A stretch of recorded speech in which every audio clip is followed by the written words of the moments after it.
Hi, I'm Mark Swivel, a community lawyer up here in Byron Bay, hence the linen. I'm a bit like Dennis Denuto from the castle, but live closer to the beach. Well, that's it by day, anyway. By night, Tuesday night, that is, I put on my old hat and this scarf and this old dustman's jacket. And before you know it, I put on these little red glasses, communist era issue, and I am transformed into a member of Dustyesky, Australia's leading genuine fake Russian choir. We got many loving reports from people all over Australia and the world about how amazing we were on Australian Story. Actually, we thought we were probably a little bit better than that. But now, a special Christmas present for you, the boys are back.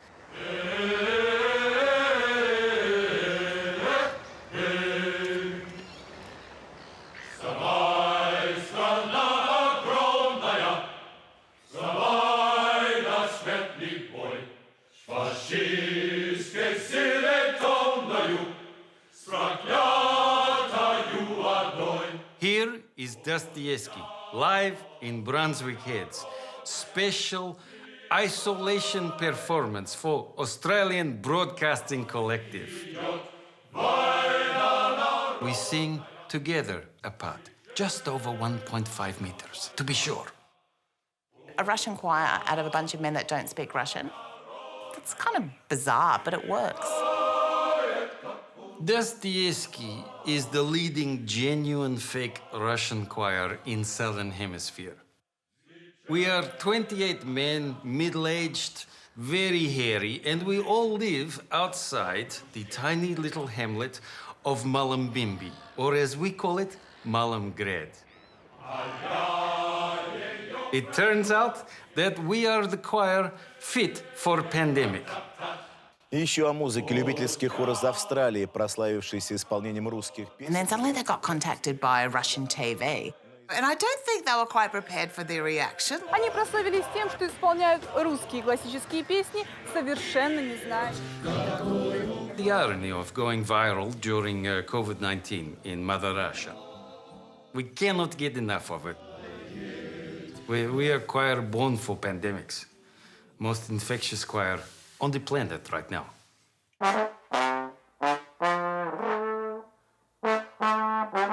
Comrade Glenn, he is big boss. Strong, silent type. Dustyesky is his troubled love child.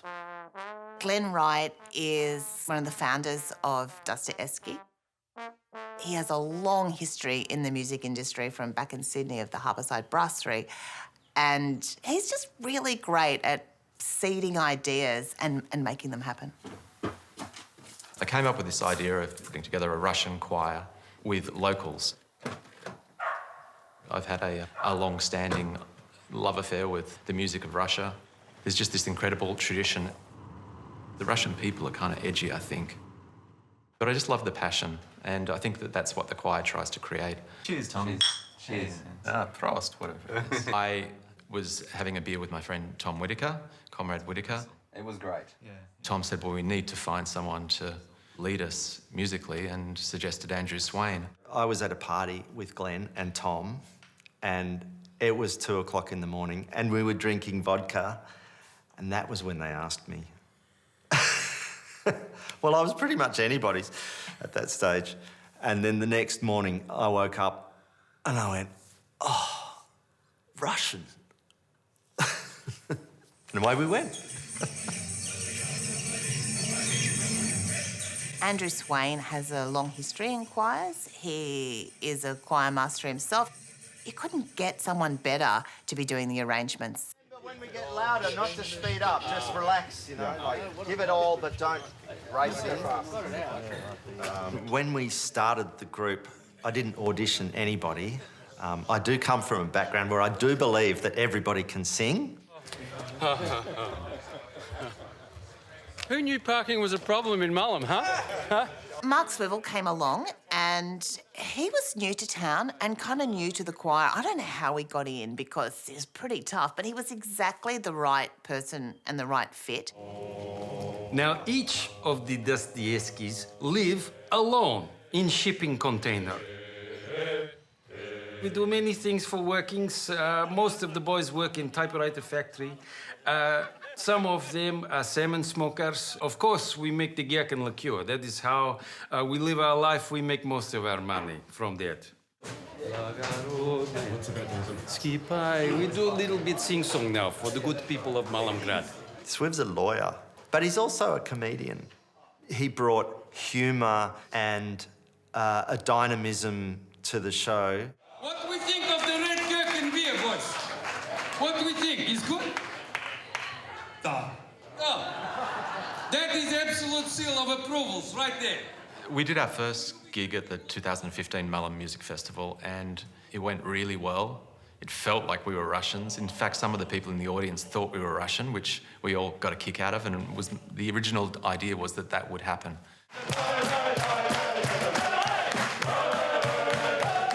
It was a massive reaction right from the outset. They got other gigs. You know, other festivals wanted them to come and perform there. But they had to be really careful. Like, they couldn't grow too quickly because they only had 3 songs. And it was kind of then that the momentum of Dustyesky just started to roll. And we got invited to sing at the Fringe in Sydney. Then we got invited to WOMAD, so the stages were getting bigger. Proper musicians on every stage, tens of thousands of people. For some reason, we're there as well. We really love our rehearsals. In fact, I think sometimes we love the rehearsals more than the gigs. It's the highlight of my week, and I think it's true for a lot of the other guys too. The songs we sing, they've lasted the test of time. They're the songs of the folk, the people of Russia. We try and recreate this passion of the Russians. We bring for you only songs of despair and suffering to fill your hearts with love and joy. Hello. Hello.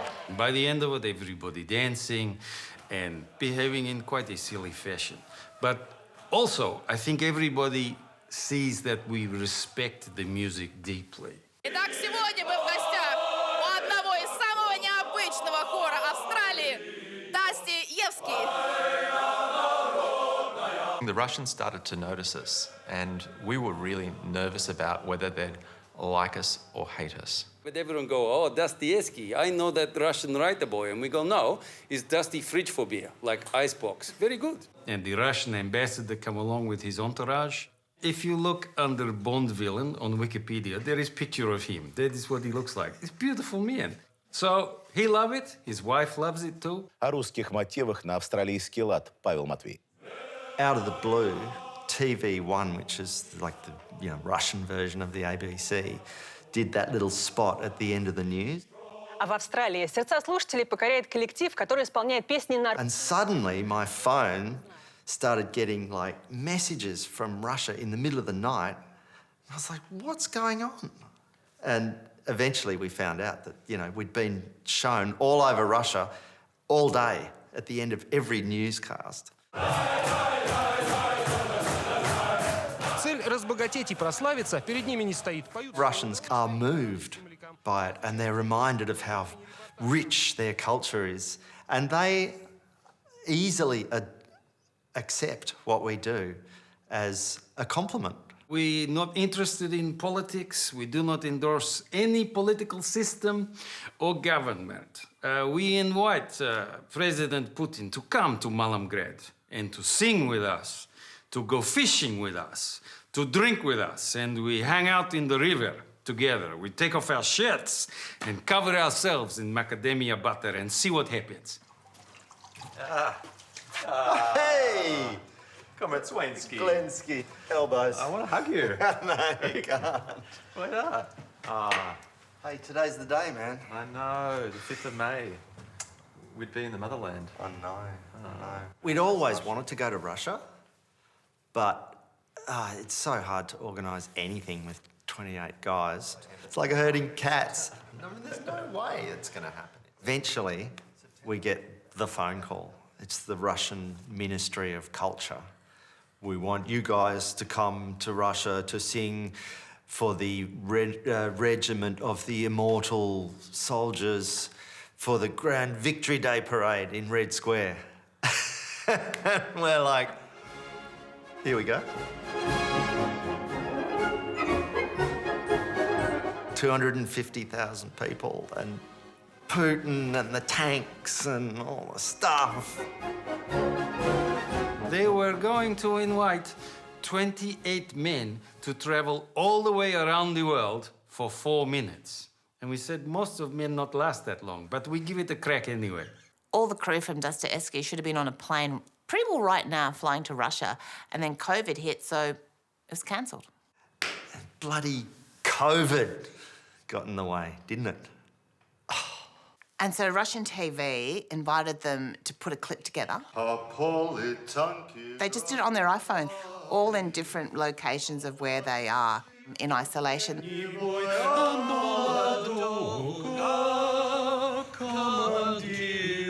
COVID-19 is terrible shadow, but also an opportunity, and it brings us together. We are ridiculous enough as it is, but we all sing together alone in shipping container is beautiful and ridiculous, and it sounds good. Amazing. Why not? How do you say viral in Russian? Millions of people have watched it, and I've been getting hundreds and hundreds and hundreds of comments from Russian people saying, you guys are amazing, this is incredible, you're beautiful. Like, we've had so many responses on Facebook Messenger from people in Russia. And then this one's just come back. A choir in Russia has recorded Waltzing Matilda in response to what we did for them in Russia, except they're really good.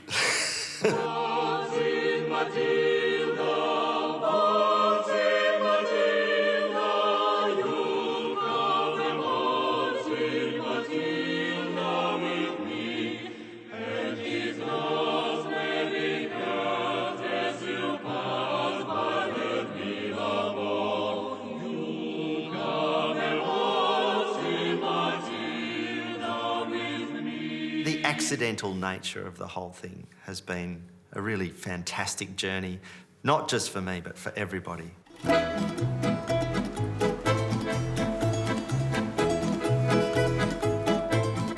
After the Australian story piece, so many people got in touch, especially girlfriends from primary school. About 17 of them. It's quite beautiful. Well, some of them. I mean, but let's face it, most of the people we sing with are pretty cheap, aren't they? We had so much feedback. It was amazing. Even the guy down at the servo is like, saw you on the telly. And I'm like, wow, you watched the ABC? Really? We had our, crowning moment of glory, and then suddenly that was it. We weren't allowed to do any shows, which was a real shame. And we couldn't rehearse anymore. If it happened and it wasn't coronavirus, they'd be like the world's oldest middle-aged boy band by now. So I think they're on simmer. One of the very unexpected things that happened was that we were contacted by a movie producer who said, I want to make the Dustyesky movie. Of course, we were like, that'd be so boring. Families and lots of kids. And then another producer contacted us.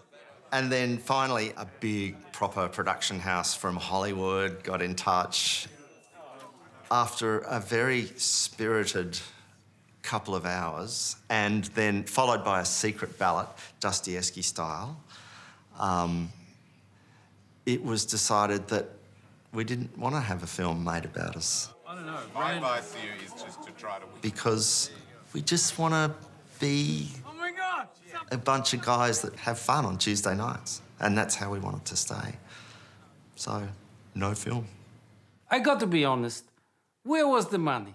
The money not big enough. So when people want to get serious, they come back, we talk. So look, we should actually sing. We've got a gig on Friday, as you all know. It's our first gig for the year. It's been really difficult only being allowed to have 5 people in a singing group that are 4 metres apart and that all have to be facing the same way.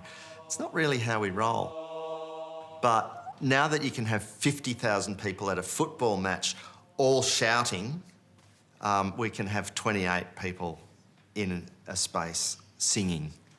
Beautiful harmony.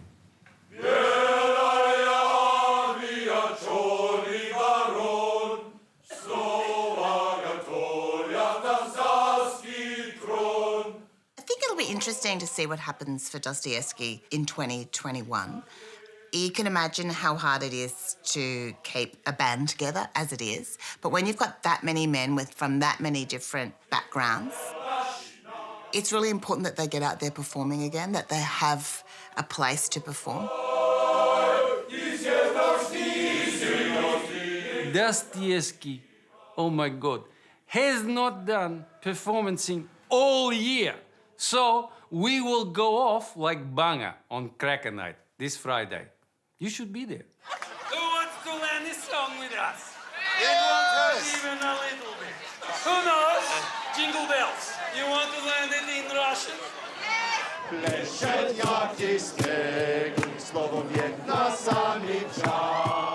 Next year, Dustyesky hopes to get back on the bike to travel the world. Maybe we get on the Aeroflot plane and go to Mother Russia, maybe Edinburgh Festival, or maybe we settle for WOMAD. You know, Adelaide's not as bad as it sounds.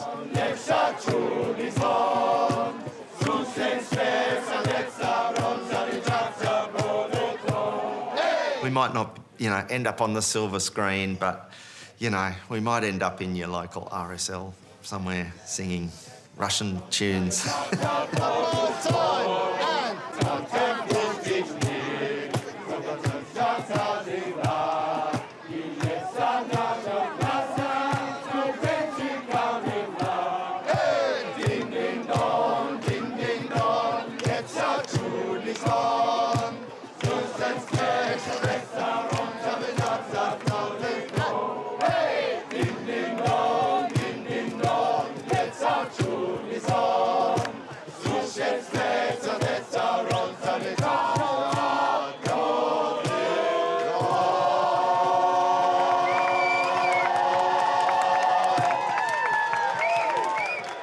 We say to all of you, we love you and shlasztivogo rostectva.